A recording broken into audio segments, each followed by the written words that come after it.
saya Ningrum dan selamat datang dalam fase kehidupan yang seringkali dianggap sebagai titik tengah tapi justru penuh dengan tantangan dan potensi baru, yaitu dewasa madya. Dewasa madya adalah fase di mana seseorang mengalami penurunan fisik tapi lebih banyak menghadapi tanggung jawab. Menarik ya, pada periode ini biasanya seseorang mencapai puncak karir dan juga pendapatan mereka. Namun jangan terkecoh, meski pada puncaknya, biasanya pada fase ini seseorang akan mengalami beban finansial yang cukup tinggi, seperti biaya hidup, tagihan, atau tanggung jawab lainnya. Tapi menurut penelitian, di fase ini kemampuan kerja seseorang sedang berada di puncaknya karena motivasi, pengalaman, dan loyalitas kepada pekerjaan mereka. Bagi individu di usia dewasa madya, di era modern ini banyak tantangan yang datang, seperti teknologi yang cepat, perubahan global, bahkan kekhawatiran akan datangnya pensiun. Banyak dari mereka yang dipacu untuk pensiun lebih awal dari yang diharapkan, jadi membawa mereka ke masa pensiun yang mungkin terlalu dini. Pensiun bisa terjadi dengan dua cara. Yang pertama, sukarela karena ingin menikmati hidup lebih banyak lagi, atau yang terpaksa karena kebijakan atau kesehatan. Dan ini bisa menjadi momen yang menimbulkan kecemasan yang signifikan. Bagi yang melihat pensiun sebagai peluang untuk menikmati hidup, melakukan hobi, dan menikmati waktu luang, fase ini bisa menjadi fase yang sangat dinantikan. Namun, bagi yang melihatnya sebagai kehilangan status pekerjaan dan kebosanan, pensiun bisa menjadi masa yang paling mencemaskan dan menakutkan. Individu yang menghadapi masa pensiun ini perlu memiliki persiapan yang baik untuk mengantisipasi penurunan pendapatan, menyiapkan aktivitas yang membuat masa pensiun jadi lebih bermakna, dan memahami bahwa fase ini meskipun berat tapi juga penuh dengan potensi baru. Tapi bagaimana dengan seseorang yang tidak memiliki persiapan pensiun yang baik? Bisa jadi mereka merasakan kecemasan karena ada fase hidup yang berubah dan mereka tidak siap menghadapinya. Di tengah perubahan dan ketidakpastian, seseorang yang sudah mengalami pensiun lebih awal perlu menghadapinya dengan pikiran terbuka. Meski penuh dengan tantangan, individu di usia dewasa madya juga perlu menemukan keseimbangan hidup agar mampu berkembang dengan optimal. Salah satu aktivitas yang bisa dilakukan adalah dengan menulis jurnal perjalanan hidup mereka yang telah dilalui untuk mengeksplorasi dan menemukan makna baru dalam fase hidup mereka. Kami memiliki salah satu program aktivitas yang bernama Journey of Reflection, yaitu menemukan makna hidup dan rasa cukup. Seperti apa aktivitasnya? Rekan saya Sheila akan memberikan penjelasannya berikut. Tujuan program membantu individu dewasa madya yang mengalami pensiun wajib untuk mengeksplorasi dan menemukan makna baru dalam fase hidup melalui tulisan pengalaman, cerita, ataupun momen-momen yang bermakna dalam hidup mereka. Langkah-langkah aktivitas yang pertama, pengenalan dan pemahaman. Memulai dengan sesi pemaparan dan diskusi untuk menjelaskan tujuan dari aktivitas menulis memori. Memberi pemahaman bahwa menulis pengalaman hidup mereka dapat membantu proses refleksi dan pemahaman diri yang lebih baik. Yang kedua, pembangkitan ingatan. Mengajak individu merenungkan momen-momen penting dalam hidup mereka, juga mendorong mereka untuk menuliskan tentang pengalaman yang mempengaruhi mereka secara emosional ataupun momen yang memiliki makna khusus. Yang ketiga, pengarahan dan pemantapan tujuan. Membantu individu untuk memahami tujuan dari menulis memori, yaitu untuk menggali lebih dalam tentang perubahan hidup, pencapaian, dan proses penyembuhan dari pengalaman tertentu. Yang keempat, pengembangan struktur dan pendekatan. Memberikan panduan tentang bagaimana untuk menulis memori, seperti memilih momen penting, berkesan, dan berarti dalam hidup individu. Berikutnya, membuat struktur dengan membagi penulisan menjadi beberapa bagian, seperti memori masa kecil, masa kerja, perjalanan, ataupun momen kebahagiaan lainnya. Setelah membagi struktur memori, selanjutnya individu menuliskan cerita dalam bentuk catatan perjalanan singkat dari pengalaman yang bermakna khusus. Yang kelima, dukungan dan pemantauan. Mendukung dan memantau selama proses penulisan, melakukan sesi follow-up untuk melihat proses individu, dan membantu jika ada proses kreatif yang terbatas. Yang keenam, evaluasi dan refleksi. Setelah menulis memori selesai, kami bersama-sama melakukan evaluasi untuk membahas apa yang individu rasakan setelah proses menulis. Diskusikan pengalaman individu apa yang telah dipelajari dan bagaimana hal tersebut mempengaruhi pemahaman diri mereka. Dari langkah-langkah aktivitas yang telah dijelaskan tadi, output yang diharapkan adalah individu menemukan makna baru, merasa cukup dengan pencapaian pribadinya, dan menikmati fase baru dengan cara yang memuaskan dan lebih bermakna. Individu juga diharapkan dapat lebih fokus untuk menjalani aktivitas di masa kini dan tidak terbebani masa lalu ataupun masa depan. Halo Bapak, apa kabar? Alhamdulillah, lumayan baik Mbak. Alhamdulillah. Kenapa tuh cuma lumayan? Kok nggak baik-baik total? Ya, ada aja yang bikin kesel pagi-pagi dah. Ngapain aja tadi Pak? Tadi pagi sih biasa beberes rumah, nyapu, ngepel. Apa yang bikin kesel kira-kira tadi pagi Pak? Oh itu, tadi temen nelpon ngabarin ada kerjaan, tapi ya di cancel. Padahal kemarin udah lumayan ribet untuk nyiapin dokumennya. Oh, berarti lagi ngelamar kerjaan baru lagi nih Pak? Ya lagi nyari-nyari aja, tapi nggak jadi yang di tempat temen ini karena tadi dari pihak kantornya ada problem, jadi di cancel dulu. Jadi gini Pak, saya kan sudah dapat info kalau Bapak udah pensiun. Nah, tapi baru aja tadi Bapak bilang kalau Bapak mulai ngelamar kerjaan lagi kan. Nah, mungkin boleh diceritakan sedikit nggak sih ke aku, apa yang bikin Bapak masih semangat untuk masih tetap bekerja? Ya, udah pensiun dari 2 tahunan yang lalu, tapi ya sebenarnya masih mau kerja biar ada tambahan pemasukan aja, karena selama pensiun ini kan anak ya banyak bantu, jadi biar nggak repotin anak aja sama mau buat nabung buat masa tua. Tapi kalau misalnya boleh tahu tuh kemarin yang 2 tahun lalu itu pensiunnya itu karena pensiun dini atau ada kewajiban dari kantor? Dari kantor sih. Berarti waktu 2 tahun lalu itu pas pandemi ya? Ya betul, pandemi di-cut. Aku boleh diceritain nggak sih kalau waktu awal-awal pensiun gitu 2 tahun lalu, apa yang Bapak rasain? Yang pasti yang saya rasain kaget ya Mbak, kaget. Ya bingung aja, biasanya beraktivitas terus tiba-tiba nggak ada aktivitas, bingung gimana lagi tapi kan.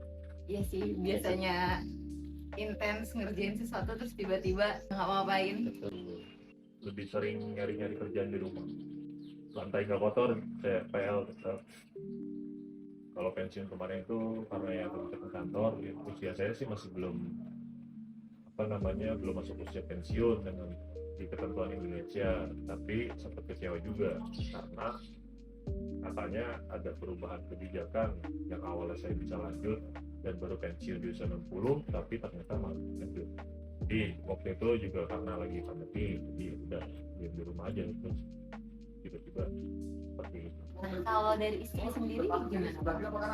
Kalau dari istri sendiri sih, menurut saya sebenarnya slow aja, jangan ngoyo banget nyari kerja lagi gitu. Mungkin biar bisa ngebantu rumah, karena ada cucu juga sekarang. Boleh diulang lagi tujuan Bapak untuk kerja lagi ini tuh buat apa? Ya buat buat nambah tabungan di usia tua. Jadi ya mau ada cita-cita buat umroh juga. Untuk mencari pekerjaan lagi itu karena memang untuk tabungan masa tua dan juga ada cita-cita mau umroh. Nah, kalau aku boleh tahu lagi nih, ada nggak sih pencapaian yang Bapak dapat selama Bapak hidup gitu, dari remaja mungkin sampai sekarang? Bingung saya. Kalau pekerjaan sih sepertinya biasanya ya saya 30 tahunan jadi driver kantoran atau pribadi, tapi ya gitu aja. Kalau keluarga apa ya? Mungkin masih belum lagi Mbak. Oh, berarti udah jadi driver itu sama 30-an tahun, capaiannya cenderung berjalan biasa aja gitu ya Pak? Ya begitu aja Mbak. Pasang surut pasti pernah ada, tapi ya driver Mbak gitu aja. Kerjanya nganter orang. Aku mungkin ingin dengar cerita lagi dari Bapak. Gimana sih perasaan Bapak setelah pensiun udah hampir selama 2 tahun ini? ya mulai bisa nerima keadaan Mbak, walaupun ya masih suka kepikiran aja gitu, nggak tenang-tenang banget, makanya masih nyari kerja sekarang. Karena mungkin juga semangatnya masih banyak gitu ya buat Betul. ngelakuin hal-hal kayak kerja. Tapi kalau boleh tahu lagi nih Pak, Bapak punya harapan apa sih untuk di kehidupan yang sekarang? Paling kalau bisa mau hidup yang tenang aja, walaupun udah tua nggak mau banyak repotin orang-orang, kalau bisa malah ngebantu orang walaupun sedikit.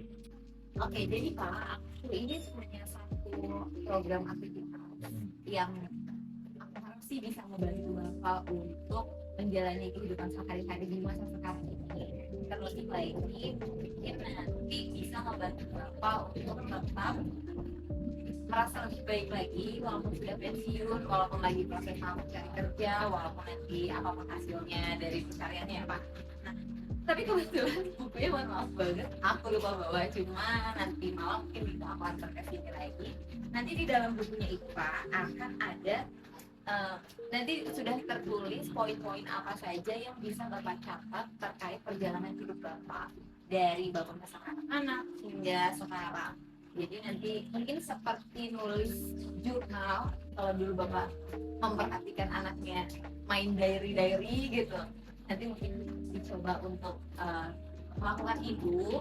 Untuk apa? Untuk mengingatkan kembali memori-memori Bapak yang lama ini. Kayak misalkan Bapak tuh dulu waktu remaja pernah melakukan apa.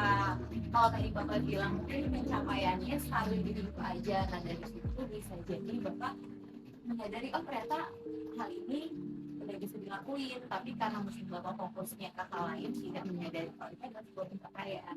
Dan mungkin bisa membantu Bapak untuk lebih tenang lagi di masa sekarang. Gimana?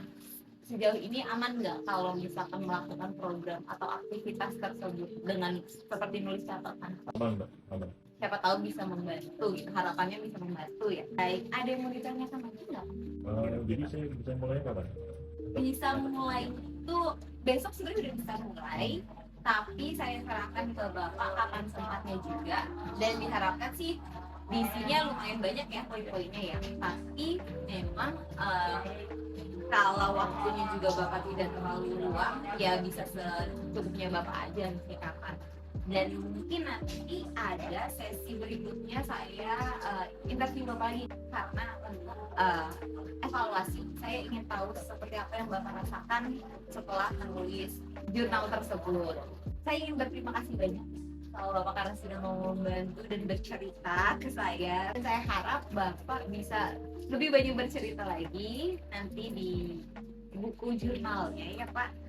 Dan mungkin itu aja dari saya sudah cukup. Semoga Bapak sehat selalu, apa yang ditujukan tercapai dan semuanya berjalan dengan lancar. Oke, terima kasih Bapak. Bapak, gimana kabarnya Pak? Baik Mbak, alhamdulillah. Gimana Pak, nulis catatannya aman? Aman Mbak, tapi saya belum selesai sih buat semuanya. Apa Pak, tapi kalau nanti ada waktu boleh diisi lagi ya Pak. Santai aja, pelan-pelan. Jadi gimana Pak setelah nulis jurnalnya? Boleh dong diceritain. Aneh sih Mbak awalnya, tapi jadi apa itu ya namanya, kayak flashback, ya kayak anak-anak sekarang bilang. Seru sih. Iya, flashback Pak namanya. Tapi semoga flashbacknya yang baik-baik ya. Apa aja nih Pak yang berhasil diisi Pak jurnalnya? Iya Mbak, yang diisi itu baru karir, keluarga, sama tantangan. Kira-kira apa yang Bapak dapat dari menulis jurnal? Lebih ingat zaman dulu ya, ternyata ada aja hal baik gitu yang pernah saya lakuin. Bersyukur sih, ternyata ada juga yang saya capai gitu ya, kecil-kecil, tapi ternyata bisa ada dampak baik buat keluarga saya. Tapi bikin saya seneng juga sih. Alhamdulillah ya Pak. Terus apa lagi yang dirasain Pak? Apa ya? Itu aja sih paling Mbak. Sama ya lega kayaknya selama ini jarang cerita. Terus nulis kayak catatan diary jadi kayak cerita tapi tenang aja ceritanya. Keren banget Bapak. Nanti mungkin bisa dilanjut lagi ya Pak buat nulisnya. Kira-kira apa yang bisa Bapak ambil dari pengalaman nulis ini? Ya, mungkin saya bisa lebih sabar aja ke depannya ya. Dan lebih tenang kalau mau ngelakuin sesuatu karena udah tua ya, Mbak. Keren Bapak. Tapi tetap dijaga semangatnya juga ya Pak. Ada sesuatu yang mau disampaikan lagi nggak Pak kira-kira? Siap, Mbak. Nggak ada sih, Mbak. Terima kasih loh udah kasih pengalaman baru buat saya ini yang kayaknya nulis diary. Lucu juga ya. Sama-sama Pak. Ini bukunya buat saya ya, Mbak, berarti. Iya Pak, buat Bapak aja bukunya ya Pak. Terima kasih loh Pak. Siap, makasih juga ya, Mbak. Sehat-sehat. Halo, kembali lagi dengan saya Ningrum. Kali ini saya sudah memegang buku yang telah diisi oleh responden kami. Jadi, ini buku catatan Journey of Reflection. Dan dari 6 poin memori yang perlu ditulis, Bapak responden kami sudah menuliskan sekitar 3 poin, yaitu perjalanan karirnya, lalu tentang keluarganya, dan memori khusus atau dan tantangan. Jadi dari ketiganya ini hasil yang telah kami dapatkan setelah melakukan interview melalui voice note yang dikirimkan oleh responden kami karena responden kami sedang tidak bisa ditemui. Hasilnya sejauh ini yang kami terima adalah beliau merasakan lebih lega setelah menulis catatan jurnal karena beliau jarang sekali bercerita ke seseorang dan akhirnya menulis masa lalunya, kenangan-kenangannya dalam jurnal ini, dan beliau merasa ini adalah hal yang baru dan seru untuk dilakukan. Apa yang sudah kami masukkan di video sebelumnya terkait hasil rekamannya, kurang lebihnya tujuan dari program yang kami lakukan berjalan dengan cukup baik meskipun responden kami tidak mengisi hasil dari refleksi kehidupan. Namun menurut kami sudah cukup menggambarkan bahwa dengan menulis jurnal bisa memberikan sedikit perasaan lega dan tenang ketika seseorang menghadapi perubahan dalam fase hidupnya. Dan semoga program ini juga bisa dilakukan oleh rekan-rekan semua yang mengalami usia dewasa madya, bahkan tidak hanya dewasa madya tapi juga seluruh rekan-rekan yang sudah bisa menulis jurnal. Terima kasih. Sampai jumpa di tugas-tugas program berikutnya.